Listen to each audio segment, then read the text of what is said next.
I think I need more pepper.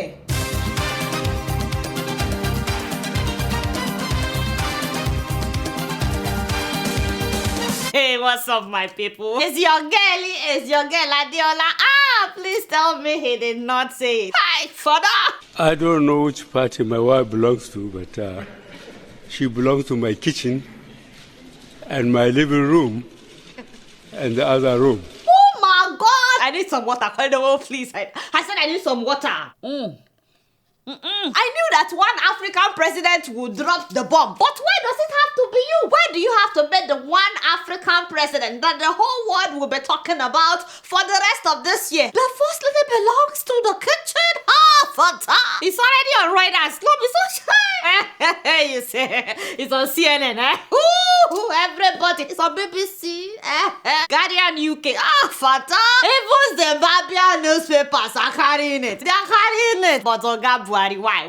Mr. President, I don't even know where to start. How can anybody help you right now? I'm sure you guys know what happened. The first lady told BBC that her husband doesn't know most of those in top positions today in Nigeria, and that those are the people controlling things, which is causing trouble in the leading party APC. Saboda suna ganin su suka yi wahala amma ba su ko ina yau. Waɗanda ba su yi wahala ba ko katin zabe ba su da shi, su suka zauna kan mutane. Suke yin kome da kome. Yeah. Most of these people that occupy some agencies, number one, nobody knows them. Number two, they don't know our manifesto, our party manifesto. They don't know what we campaign for. They were not part of us completely. They don't have a mission. They don't have a vision of our APC. Yeah, and she's afraid that those that actually voted for the president may rebel. Abunda nake gudun musu shine borin mutum miliyon 15 har da rabi kusan za a ce. A lot of people have been coming on their own and also collectively to tell him that things are not going the way it should. And then she said that if things continue like this, that she won't campaign for him or try to get women to vote for him in 2019. If it continues like this, I'm not going to be part of any movement again, because I need to work with the people that we have started the journey collectively as a teamwork, so that we can achieve what we want to achieve, so that he will leave a legacy. First of all, I can't believe that the Nigerian government tried to prevent BBC from airing the First Lady's interview. Like, no. No offense, but this is not NTA. Stop thinking that you can control the media. Then, second of all, why are people crucifying this woman for what she said? Is she lying, or do you think that we don't already know all these things that she said? If she's been telling Buhari and he's not listening, finally she found someone that was willing to listen to her. After receiving complaints upon complaints, I decided to tell him. Have you told your husband all this? Yeah, he knows. He knows. We already know that a lot of people that are working for Buhari are not competent, which makes you wonder why he would choose them in the first place, which we are now finding out that he may not even be the one choosing many of these people, because apparently he doesn't even know most of them, according to his wife. So to me, this woman is trying to save her husband from those that are using him for their own interests. As it is right now, a lot of you that voted for him are already rebelling, like she said, and that's what she's trying to prevent. That is what she's afraid of. So she doesn't want her husband to fail. She wants him to remember the voters, so that we can achieve what we want to achieve, so that he will leave a legacy. This woman stood by her husband 3 different times as he campaigned for presidency, and now that he's president, you want her to just sit by and watch other people that did not even vote for him or have voters card hijack it from her husband? Heck no. I don't see this as embarrassing her husband. I don't see this as disgracing her husband. She's speaking out in defense of her husband. Yes, she needs to be coached on how to speak to the press so that she doesn't call people unchained mad dog. I agree with that,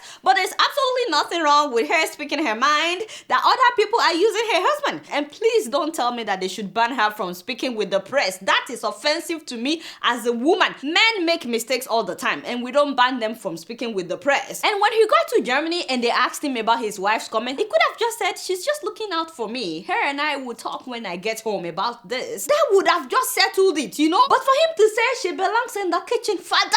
And then he said in the living room, you know, look good, be seen but not be heard. And then he said the other room. By the way, what does he mean by the other room? What happens in the other room, Mr. President?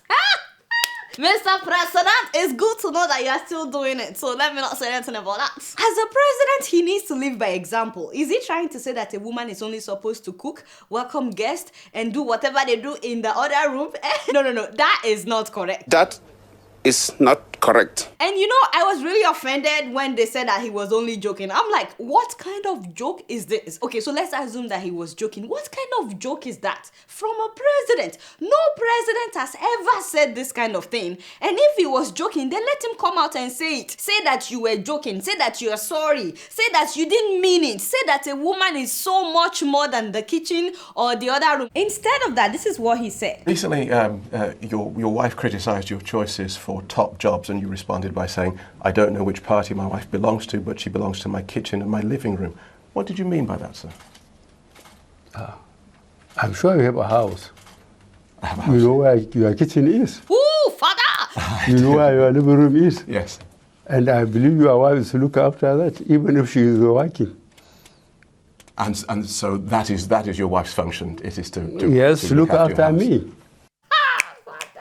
I wonder how his daughters feel about that statement. I mean, what's the point of spending so much money on them to study abroad if all they have to do is in the kitchen, in the living room, and in the other room? It's not fair now. Why would he say something like that? My dear women, in case you are watching, do well, because I know that some enemies of progress, they will try to tell you not to listen to Adeola, They will tell you that the woman's place is in the kitchen. But my God, my sister, please do not limit yourself to the kitchen or the other room. Make your voice heard in the newsroom, yes, and make your presence felt in the operating room. Make your wisdom known in the courtroom. Make your competence known in the science lab. Don't let any man put you in the kitchen, my sister. You can be anything, and the sky is not even the limit. Benny, when election comes and you want your women to go out and vote for your candidates, those women should just say, my brother, my place is in the kitchen. You think Buhari would have won this last election without women's vote? Heck no.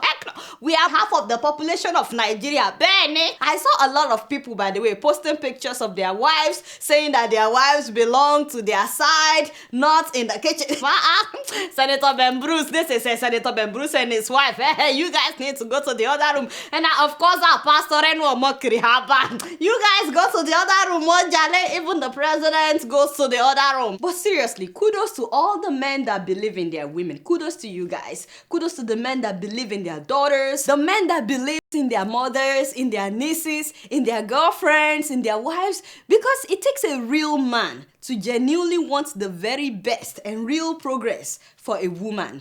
From reading comments, I could tell that a lot of Nigerian men are still afraid of women being successful, women holding positions of authority, women challenging men. Some people are justifying demeaning women by saying that this is our culture. Some are using religion to justify it, Christianity and Islam. A lot of people have been quoting the Bible for me since I started this show. And I understand that a lot of people don't like to change, especially when the culture favors them, when the belief favors them. They don't want it to change. So I know it will take time. But like I said before on this show, nobody chose to be a man or a woman when they were born. And neither one is superior to the other.